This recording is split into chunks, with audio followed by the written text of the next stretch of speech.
السلام عليكم، الله مسيكم بالخير جميعا ويا هلا والله ومسهلا. نتكلم معكم اليوم يا جماعة عن قصة واحد من أكبر فتاك العرب، حتى أنه لقب بلقب غلب لقبه على اسمه من شدة ما هو فاتك. أصلا الناس صارت تلقبه باللقب هذا، والرجال هذا يا جماعة مثل غيره من الصعاليك والفتاك اللي لابد أنه يصير له قصص حتى أنك تستغربها. هي صح ما هي صح، ولكن هذه أغلب قصص الفتاك والصعاليك. الرجال هذا يا جماعة يتميز عن غيره من الفتاك والصعاليك أن أي حدث يمر عليه لو أنه حدث بسيط لازم يكتب عنه قصيد. فطلع له ديوان فاتك وشاعر وجمع له ديوان.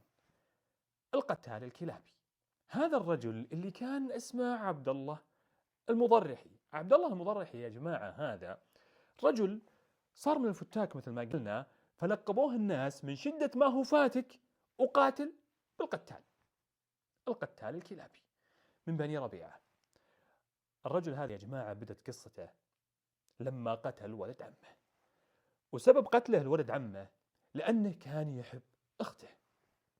القتال الكلابي حب بنت عمه اللي اسمها العالية بنت عبيد الله، فصار يترصدها وين ما تروح وين ما تجي يبي يتكلم معها.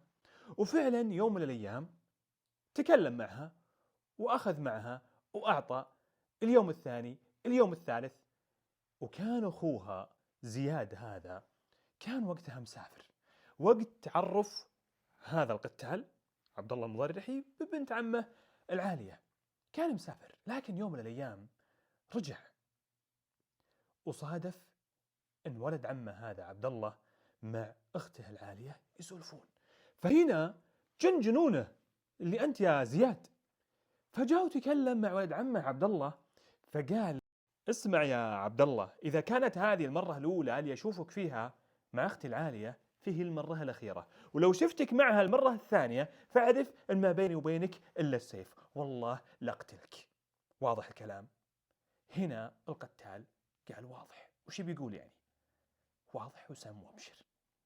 لكن بعد أيام صادف زياد ولد عمه القتال مع أخته العالية، فسل سيفه ولحق القتال. القتال شاف هنا زياد يبي يقتله هرب طلع طبعا من الديرة، والرجال يلحقه ويهرب. لكن يوم وصل هنا زياد للقتال وخلاص القتال حس ان الرجال لاحقه وماسكه وبيقتله. صوت له: يا زياد أذكرك الله الرحم اللي بيننا، ابن عمي أوعدك. هنا خلاص زياد مستميت بيقتل ولد عمه. لكن القتال هنا لما شاف انها خلاص رايحة وخاربة لف على زياد، وكان رجال شجاع طبعا. سل سيفه وطعن زياد وطاح زياد على جنبه. هنا وصلت الأخبار لعيال عمه إن القتال ذبح أخوهم فقبت. فهنا طبعا طلعوا إخوانه وجماعته وبيلحقون عبد الله المضرحي هذا القتال، بينتقمون لزياد هذا أخو العالية. فهرب القتال هنا هرب والناس تلحقه. وين بيروح؟ ما له وجهة طبعا، ما له لأنه يهرب لأي مكان. وهو يهرب طبعا حقوه الناس. وصل الخيمة، كانت البنت عم له اسمها زينب كان هذه خيمتها وكانت معتزله الناس. فدخل خيمتها، قامت زينب: وش فيه وش ما فيه؟ قال: ما هو وقته، أعطيني ملابسك. رمت عليه ملابسها، لبس الملابس، حط البرقع عليه، فشاف اللي هي حاطة حنة خاضبته، فلطخ يديه بالحنة. لأن ما ينفع الناس تشوف يدين القتال الرجال وهم برقع، ما تجي. فلطخ يدينه بالحنة وجلس. قال لزينب: ادخلي لا يشوفك أحد، لو جاء أحد وصوت لا تطلعين. دخلت زينب. الرجال جلس وهم برقع ومخضب يديه بالحنة، فصوتوا وهم يظنونه أنه زينب. فقالوا: يا زينب الخبيث وينه؟ مر عليك الخبيث عبد الله. طبعا هو ما يقدر يتكلم، فشر بيده، أشر بالجهة هذه كأنه يعني زينب مستحية.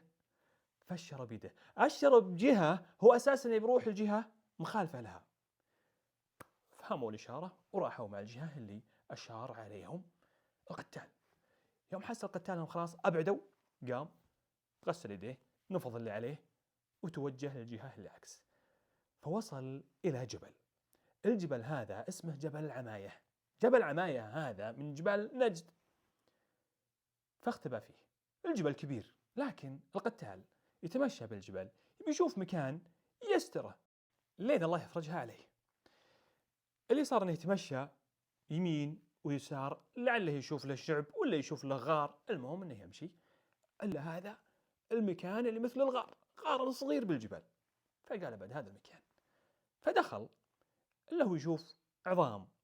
واضح ان المكان هذا يعني فيه سباع لابد انها تجيه، لكن وين يروح؟ جلس وارتاح وهدت نفسه. الا المشكله والمصيبه الا اللي يشوف النمر مقبل. صار الغار هذا هو أساساً مكان النمر هذا، والنمر رايح يصيد وجاء. فيوم جاء النمر وشاف القتال هنا قال خلاص هذا الموت. أنا جيت من جماعتي وعيال عمي اللي بيقتلوني، أجي النمر هنا بالجبل، اليوم ما هو يومي. فسل القتال سيفه. هنا النمر قرب للقتال ونيوب وخلاص بيفترس، خذ وضعية الافتراس هنا. سل القتال سيفه حطه قدام النمر، خلاص بأي لحظة يبي يا قاتل يا مقتول. النمر هنا بوضعية انه يبي يهجم والقتال مستعد، لكن فجأة ان النمر تراجع وجلس على جنب وتمدد. هنا القتال لما شاف النمر بالوضع هذا، هنا فرصة له انه يرميه من بعيد بالسهم ويصيبه، ولو هجم عليه على الأقل أضعفه، ثم بالسيف. طلع السهم من كنانته وشد القوس. النمر هنا زأر وضرب بالأرض. فهنا القتال تراجع شوي. هذا القتال هذا النمر زنت الأمور. النمر أكل اللي هو صايد. فجلس القتال، جلس ما بين نمر ويتذكر ولد عمه اللي قتله ومتحسف على قتله، وبين جماعته اللي يطردونه وبأي لحظة يطبون عليه ويمسكونه. فقال أبيات فيها يوصف مشهد هذا ويقول: نهيت زيادا والمقامة بيننا، وذكرته أيام سعر وهيثم، فلما رأيت أنه غير منته أملت له كفي بلدن مقوم، ولما رأيت أني قد قتلته ندمت عليه أي ساعة من دمي. توجد على ولد عمه اللي قتله، لكن راحت أي ساعة من دمي. فجلس القتال فتذكر أنه دخل خيمة بنت عمه وتخضب بالحنة ولبس البرقع، وهذه ما هي لك يا عبد الله المضرحي. فقال أبيات يوصف نفسه ويقول: فمن مبلغ فتيان قومي أنني تسميت لما شبت الحرب زينبا، وأرخيت جلبابي على نبت لحيتي، وأبديت للناس البنان المخضبة. فجلس تذكر ويتوجد هو والنمر هنا بهالمكان بهالجبل بهالغار. اللي صار إنه لما مر وقت النمر طلع راح كعادته يصيد يفترس، فصاد وعل فجره، فجاء ورماه عند القتال. القتال لما شاف النمر رمى الوعل عنده وجلس بمكانه، قطع من كتفه وخذه والباقي رماه للنمر. النمر هنا افترس الوعل اللي هو صايده، عرف القتال ان النمر صايد له، فالقتال جمع من العواد اللي عنده والحطب فشوى وكل. فالقتال لما مر وقت طلع فصاد، فجاء وقطع اللي يكفيه ورمى الباقي للنمر، فصار بينه وبين النمر خوة. وهذه طبعا من الأعاجيب اللي دائما تسمعها عن الفتاك وقصصهم وسوالفهم. اللي صار أن القتال الكلابي هذا وصف وضعه مع النمر بالغار هذا بأبيات، مثل عادته أي موقف يصير له وحدث يوصفه بأبيات. يقول بأبياته هذه: ولي صاحب في الغار يعدل صاحبا أبا الجون إلا أنه لا يعلل. أبا الجون هذا كان صديق للقتال، فهنا القتال يوصف النمر يقول هو مثل أبا الجون هذا إلا أنه لا يعلل، ما في سوالف بينه وبينه. ولي صاحب في الغار يعدل صاحبا أبى الجون إلا أنه لا يعلل. كلانا عدو لا يرى في عدوه مهزا وكل في العداوة مجمل. إذا ما التقينا كان أنس حديثنا صماتا وطرف كالمعابل أطحل. سوالفنا سكوت، ما بيننا شيء إلا طرف السيف. يقول أنا ماسك طرف السيف لأن هذا حيوان بأي لحظة بيهجم عليه بيفترسه. فكان القتال يعني يقول سوالفنا صمات سكوت إلا أني ماسك السيف، لأي وثبة له أكون مستعد. ولي صاحب في الغار يعدل صاحبا أبى الجون إلا أنه لا يعلل. اللي صار يا جماعة أن القتال جلس بالجبل هذا وكان له أخو. لما درى أن الناس تطلبه طلع الحالة يدور أخوه وين يلقاه. اللي صار أنه راح للأماكن اللي يسمع عن الناس جوها ولا حصلوه، فوصل للجبل هذا جبل عماية. إلا هذا أخوه. فلما حصل أخوه جلس معه وعطاه علوم وسوالف والناس وسوالفها عنه، فصار يجيب له اللي يحتاجه، لبس فرش أكل اللي يحتاجه. إلى أن يوم من الأيام فعلا وصلوا للجبل وقبض على قتال فسجن. وكان وقتها في زمن مروان بن الحكم، فقبض عليه فسجن القتال. فلما سجنوه جلس وقت بالسجن وحكم عليه طبعا إعدام خلاص. اللي صار إن في واحد من عيال عمومة القتال دخل عليه السجن كأنه زاير، فقال القتال قال أنا بفكك من السجن، عندي حيلة بس عندي شرط واحد. فقال القتال وش شرطك؟ قال شرطي إنك تقتل ابن هبار القرشي. تقدر تقتله؟ قال بس أقتله وأقتل 10 معه، وش تبي بعد؟ قال تم.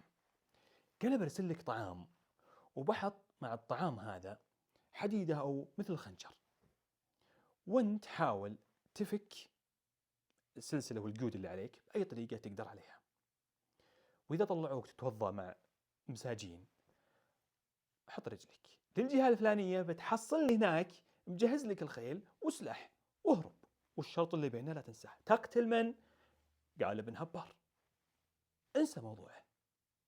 وكان عادتهم بالسجن لما اوقات الصلاة يطلعون المساجين وهم طبعا مقيدين يتوضون قد ما يقدرون أي طريقة، بس المهم بقيودهم. اللي صار أن هذا ابن عم القتال أرسل له طعام فعلا ومخبي فيه سلاح، هذا خنجر أو حديدة. اللي صار أن القتال أخذ الحديدة هذه وحاول يحل قد ما يقدر القيود اللي عليه وفعلا فكها. لكن وطبعا لما فك القيود اللي عليه مستحيل انه بيرميها لأن السجان أساسا واللي معه بيشوفونه ويربطونه من جديد ولا استفادنا شيء. هنا القتال بقاها عليه كأنها موجودة وماسك عليها. وفعلا لما جاء وقت الوضوء طلع مع السجناء وكأنه يتوضأ فتغافلهم هرب للوصف اللي وصفه له الرجال هذا. وفعلا حصل مجهز له الخيل ومجهز له سلاح وركب واخذ سلاح هرب طبعا، والتقى بالصحراء مع مجموعة من الفتاك فاجتمعوا وعلى قولتهم وافق شن طبقه.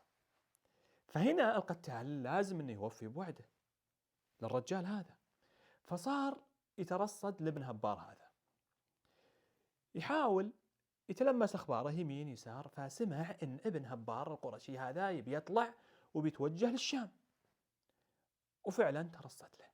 إلا هذا ابن هبار فعلا طالع ومتوجه للشام، فنزل عليه وقتله وأخذ اللي معه كله. وهنا طبعا خلاص سوى اللي عليه والاتفاق اللي عقده مع الرجال هذا وقتل ابن هبار القرشي. سامعوا الناس أن ابن هبار قتل. من اللي اقتله القتال الكلابي هذا الرجال الفاتك وناس معه. فهنا الوالي أو عامل مروان بن الحكم على المدينة هنا استنفر وخلاص لازم الجماعة يمسكونه بأي وسيلة. وفعلا طلعوا الناس من كل جهة وقبضوا على القتال والناس اللي معه، سجنوهم على وقت ما يحقق معهم ويحكم عليهم، والقتال عليه سوابق أساسا. اللي صار يا جماعة أن القتال هنا لما شاف أن الوضع خلاص منتهي لازم أنه بنفسه يحتال. لكن شلون يحتال؟ هنا ما سموها الناس القتال عبث، فقال اللي معه، قال أنا بقتل السجان، وإن شفتوني ما قدرت ساعدوني. أو شلون ما وشلون، قال أنا بقتله وبهرب، أنتم معي بتهربون، ما أنتم معي بتقتلون، انتهى الموضوع. وفعلا دخل عليهم السجان وتغيفلوه واقتله القتال الكلابي، وهربوا الناس معه، وأي واحد يلقاهم بالطريق يقتلونه، طلعوا وهربوا.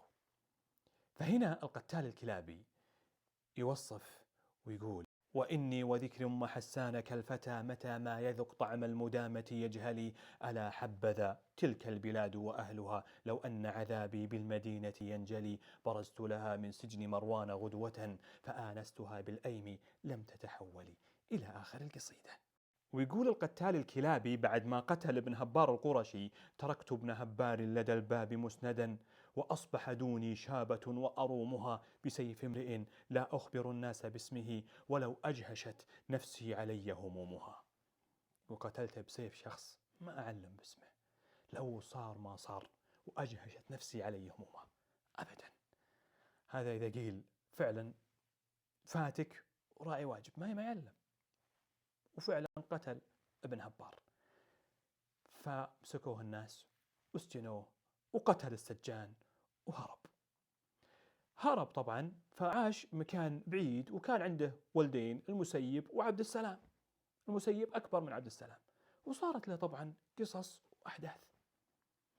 منها أن عمله كانت عنده جارية أمة مملوكة، فهنا لما عرف القتال أن عمه امتلك هذه وخاف أن تنجب منه، فجاء لعمه فقال: يا عم لا تقربها، لا تنجب لك ولد، حنا جماعتنا ما ينجبون لنا الإماء، ينجبون لنا بنات عمنا. فقال عمه: إيه ما يخالف، يسلك له يعني. فهنا حس القتال أن عمه ما أعطاه وجه أصلا، فطلع سيفه وقتل الجارية قدام عمه. فهنا طبعا عمه ادعى عند الناس أن في بطنها ولد له، في جنين، وانه اعتدى عليها واعتدى على الجنين اللي بطنها. المهم أن الجارية دفنت، وادعى العم بعد ما دفنت الجارية. فهنا وش سوى القتال؟ أخذ ناس معه وراح وحفر القبر وطلع الجارية هذه وشق بطنها وطلع الرحم، ولا ما في شيء. فقال اللي معه، قال: شفتوا؟ تشوفون جنين؟ قالوا: لا ما نشوف. قال: اشهدوا. قالوا: شهدنا. فرح وقال للناس: أنا الذي انتشلتها انتشالا، ثم دعوت غلمة أزوالا، فصدعوا وكذبوا ما قاله. بس بكل بساطة قتل الجارية ونبش قبرها وطلع رحمها وشهدوا له الناس إن عمه كذاب. وهذه واحدة من القصص اللي من أبسط ما يسويها القتال. فعاش القتال الكلابي باقي حياته بالصحراء، منبوذ من الناس وجماعته من الشر اللي سواه لهم. فعاش ومعه عياله المسيب وعبد السلام. فقال يوم من الأيام بعد ما كبر وضعف بصره لولده عبد السلام: عبد السلام تأمل هل ترى ضعنا، إني كبرت وأنت اليوم ذو بصري، لا أبعد الله فتيانا أقول لهم بالأبرق الفردي لما فاتني نظري. يقول يا عبد السلام ناظر بعيد، تشوف رواحل، تشوف ناس، تشوف قوافل، أنا كبرت ما عاد أشوف، وأنت شباب تشوف وراعي بصر، تشوف أحد. لا أبعد الله فتيانا أقول لهم بالأبرق الفردي لما فاتني نظري. بالأبرق الفرد يوصف المكان اللي هو فيه والصحراء اللي نزلها من رمال وحجر، ثم يقول: يا هل ترون بأعلى عاصم ضعونا، نكبن فحلين واستقبلنا ذا بقر. فحلين ذا بقر مواضع قريبة من المدينة. يا هل ترون بأعلى عاصم ضعونا، نكبن فحلين واستقبلنا ذا بقر. صلى على عمرة الرحمن وابنتها ليلى، وصلى على جاراتها الأخر، هن الحرائر لا ربات أحمرة، سود المهاجر لا يقرأن بالسور. فمات القتال الكلابي بالصحراء بعيد عن الناس، ما عنده إلا أهله وكان هذا شيء بسيط من سيرة هذا الرجل الفاتك صاحب السيرة العجيبة جدا وقصته مع بنت عمه العالية بنت عبيد الله. أشكركم أنا ختاما على استماعكم واستودعكم الله وفي أمان الله.